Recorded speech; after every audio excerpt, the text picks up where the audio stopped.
Market లో invest చేసి మీ డబ్బులు డబుల్ చేసుకోవాలనుకుంటున్నారా? విజయవాడలో జరిగే సుందరరామిరెడ్డి గారి లైవ్ సెమినార్ కి అటెండ్ అవ్వండి.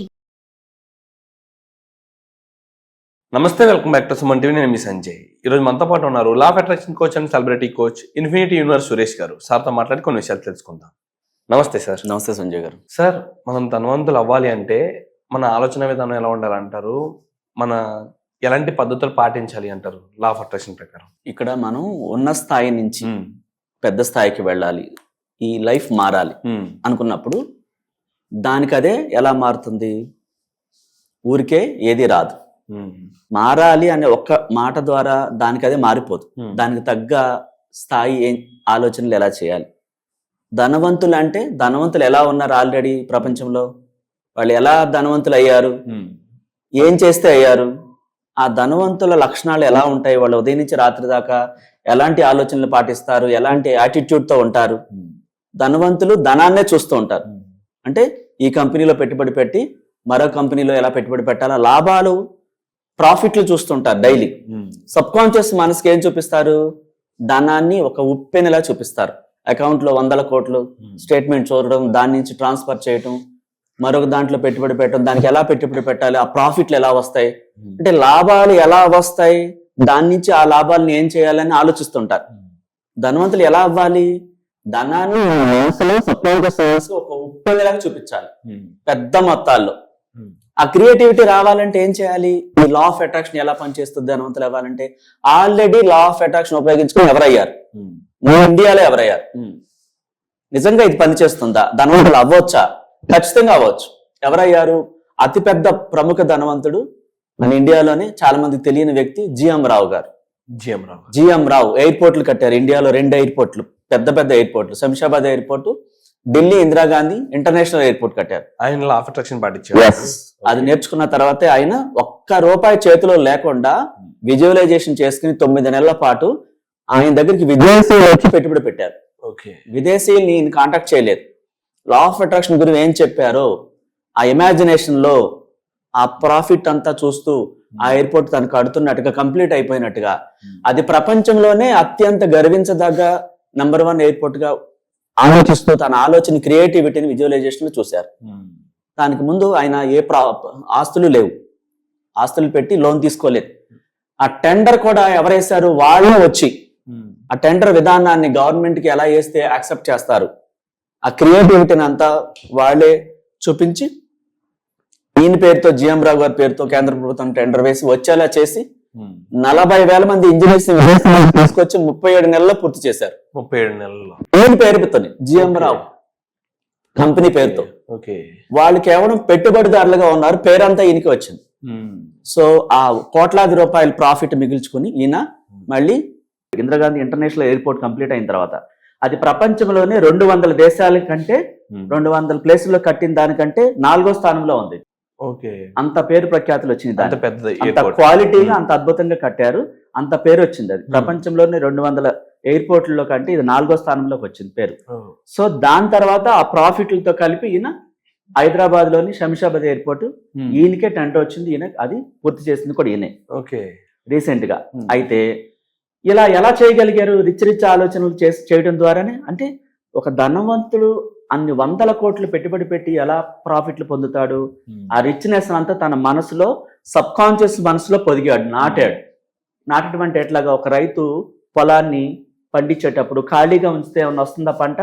రాదు. దాన్ని ఏం చేస్తాడు? చదును చేసి ఏది నాటాలో ఒక్కొక్క ఏరియాలో ఒక్కొక్క రైతు ఒక్కొక్క ఐటమ్ వేస్తారు, ఒక్కొక్క వ్యవసాయం లాగా ఒక్కొక్క పంట వేస్తారు.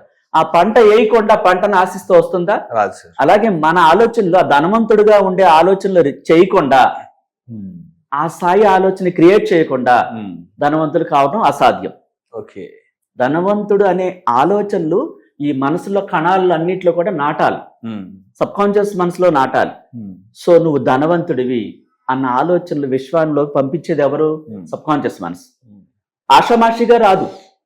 ఆ క్రియేటివిటీ శరీరం నుంచి మొత్తం ఒక గూస్ బాంబ్స్ లాగా రావాలి.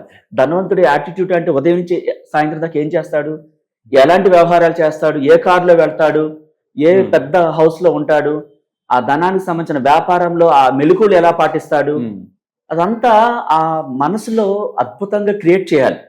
అవసరమైతే ఒక క్రియేషన్ బుక్ లో తన గురించి రాసుకోవాలి. ఆ ధనవంతుడిని ఇట్లా అవుతున్నాను, అయ్యాను. మనం క్రియేట్ చేసుకోకుండా డబ్బుని ఏ విధంగా క్రియేట్ చేస్తే ఆ స్థాయికి వెళ్తాము. అనేక వస్తువులు కొంటాం డబ్బుతో. ఆ రిచ్ స్థాయి ఆలోచనలు. ఆ డబ్బుతోనే రిచ్ని చూపించేది. అవును సార్. అసలు మనీ లేకుండా ఈ ప్రపంచంలో ఎవరు కూడా బతకలేరు. డబ్బే ఈ ప్రపంచాన్ని నడిపిస్తుంది. సో అలాంటి డబ్బుతో మనం ఏం కొంటాం? అవన్నీ కూడా మైండ్లోకి రావాలి. ఆ రిచ్ స్థాయి ఆలోచనలకు రావాలంటే, ధనవంతులు అవ్వాలంటే మీ దగ్గర డబ్బు ఉందని ఎవరు తెలుస్తుంది?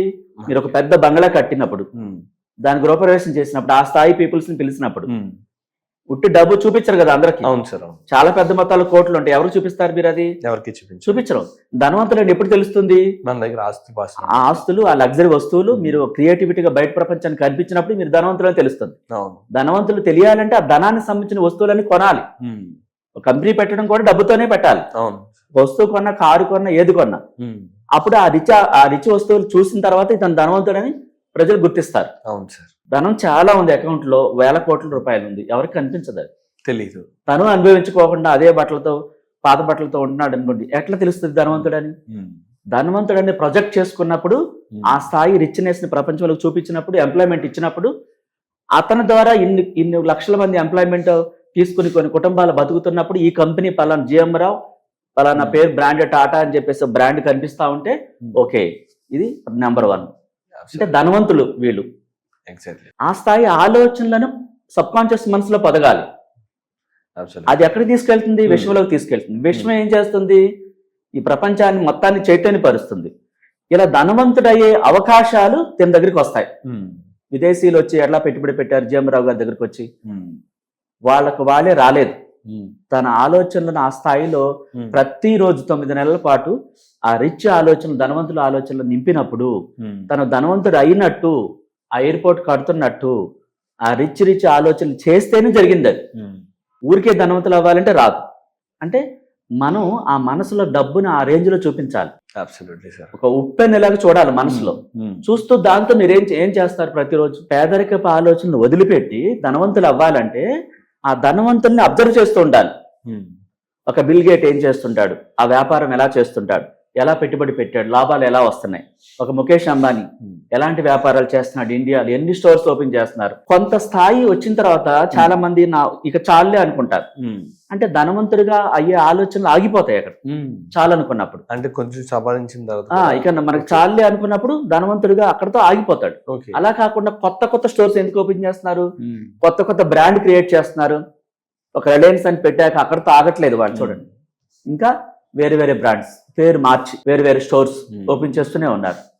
ఈ క్రియేటివిటీ ఎక్కడి నుంచి వచ్చింది? ఇంకా పెంచుతున్నారు. కొన్ని లక్షల కోట్లు వచ్చాక 30 లక్షల కోట్లు వచ్చినాయి, చాలని ఎక్కడ ఆగిపోవట్లేదు. దాన్ని డబల్ ఎలా చేయాలి? మైక్రోసాఫ్ట్ కంపెనీ పెట్టాక ఇక్కడతో చాలని ఆగలేదు. ఆ లాభాల కోసం మరిన్ని ఓపెన్ చేస్తూనే ఉన్నారు. అంటే ఎంప్లాయ్మెంట్ పెంచుతున్నారు. ఈ విధంగా విశ్వ నియమాలు పాటిస్తూ ఎంప్లాయ్మెంట్ పెంచుతున్నారు. తర్వాత ధనవంతుడని తెలుస్తుంది.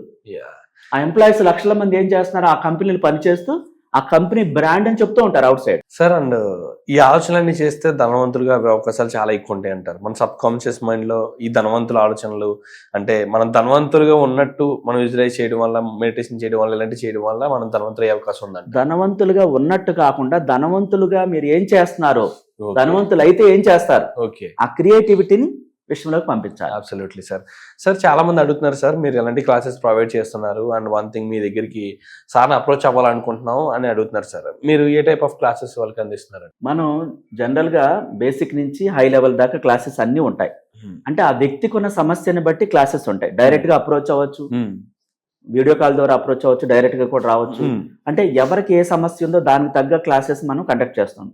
డైరెక్ట్ గా మీట్ అయ్యే అవకాశం కూడా కల్పిస్తున్నాం. మనం వీడియోలో నెంబర్ రోల్ అవుతుంది కదా, దాంట్లో కాంటాక్ట్ చేస్తే, ఆ నెంబర్లో కాంటాక్ట్ చేస్తే మనం వాళ్ళకున్న సమస్య దాన్ని తెలుసుకుని సొల్యూషన్ ఇవ్వడం జరుగుతుంది. Absolutely sir. Thank you sir. Thank you. Most welcome.